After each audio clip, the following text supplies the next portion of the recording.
Ang ebolusyon ng kulturang Cebuano mula sa tradisyon hanggang sa modernong panahon. Omega Desalonera invades the Queen City of the South, Cebu. The most historical festival ever meets the irrefutable contingent on their first Sinulog experience. Join the heat, dance with the beat with Omega Desalonera. Ating simulan ang pagtatalakay sa bago at lumang kultura ng Cebuano tungkol sa pagkain. Dati, ang Cebuano ay kilala sa kanilang simpleng pagkain na nakasentro sa mga produktong mula sa lupa. Ang panga, kinilaw, lechon ay ilan lamang sa mga tradisyonal na pagkain ng Cebuano na nagpapakita ng kanilang pagiging mahusay sa paggamit ng mga lokal na sangkap. Sa kasalukuyan, sa pagdating ng globalisasyon, nagbago ang panlasa ng Cebuano. Ang mga fast food, international cuisine at processed food ay naging bahagi na ng kanilang pang-araw-araw na kasuotan. Yari mula sa kamay hanggang sa muda ng daigdig. Dati, ang mga Cebuano ay kilala sa kanilang mga tradisyonal na kasuotan tulad ng barot, saya para sa mga babae at barong Tagalog para sa mga lalaki.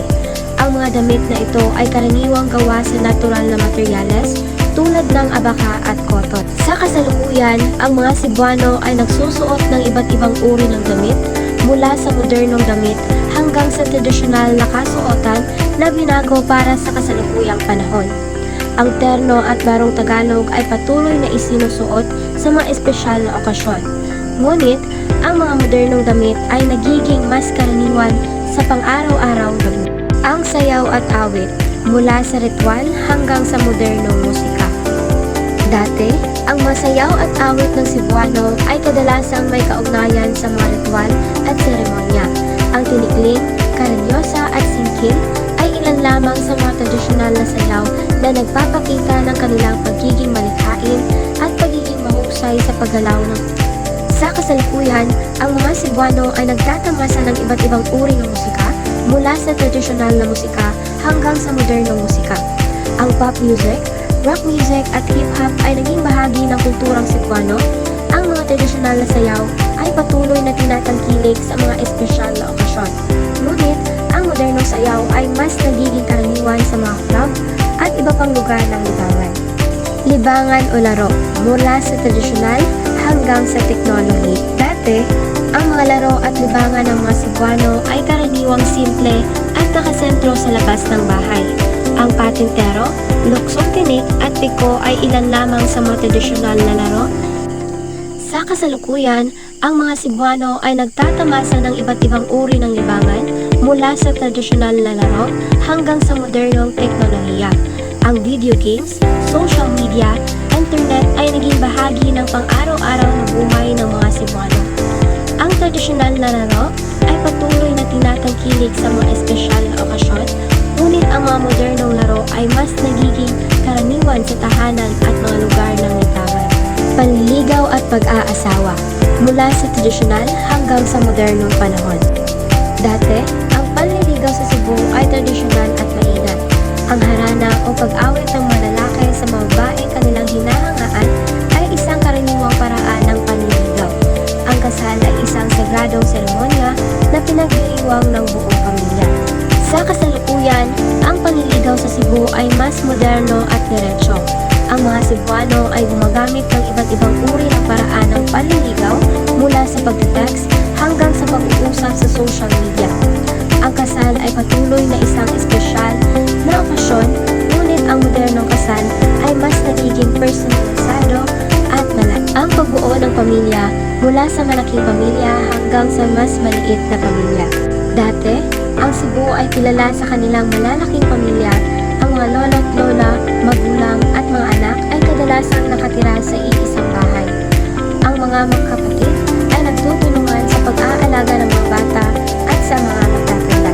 Sa kasalukuyan, ang mga Cebuano ay nagkakaroon ng mas maliliit na pamilya. Ang mga mag-asawa ay kadalasang nakatira ng mag-isa at ang mga anak ay naiiwan ng bahay upang magtrabaho o mag-aral. Ang mga kapatid ay nagtutulungan pa rin, ngunit ang kanilang relasyon ay mas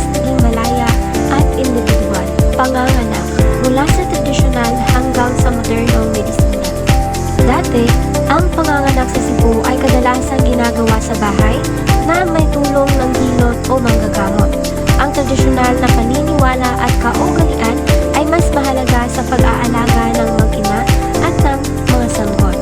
Sa kasalukuyan, ang panganganak sa Cebu ay kadalasang ginagawa sa ospital na may mga tulong ng doktor at nurse. Ang modernong teknolohiya at gamot ay nagbibigay ng mas ligtas at epektibong pangangalaga sa mag-ina at sa sanggol. Pagpapatayo ng bahay mula sa kawayan hanggang sa konkreto. Dati, ang mga bahay ng mga Cebuano ay kadalasang gawa sa kawayan at nipa na ang materyales ay madaling makuha sa kalikasan. Ang mga bahay ay simple ngunit matibay at nagpapakita ng kanilang pagiging malikhain, pagiging mahusay sa paggamit ng mga lokal na materyales. Sa kasalukuyan, ang mga bahay ng mga Cebuano ay kadalasang gawa sa konkreto at bakal. Ang mga materyales ay mas matibay at moderno.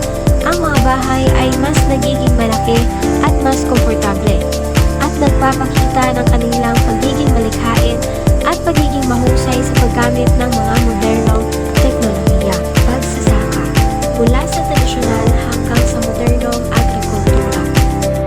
Dati, ang pagsasaka ay isang pangunahing hanapbuhay ng mga Cebuano. Ang mga magsasaka ay gumagamit ng tradisyonal na pamamaraan ng pagsasaka na nakasentro sa paggamit ng mga lokal na teknolohiya at organikong pataba. Sa kasalukuyan, ang pagsasaka sa Cebu ay mas nagiging moderno at makabago. Ang mga magsasaka ay gumagamit ng makabagong kagamitan at mga kimikal na pataba upang mapataas ang ani. Ang mga magsasaka ay mas nagiging profesional at negosyante at naghahanap ng mga paraan upang mapabuti ang kanilang kita. Hanap buhay mula sa agrikultura hanggang sa iba't ibang sektor. Dati, karamihan sa mga Cebuano ay nagtatrabaho sa mga agrikultura. Ang pagsasaka, pangingisda at pagtutroso ay ang mga kaunahing hanap buhay.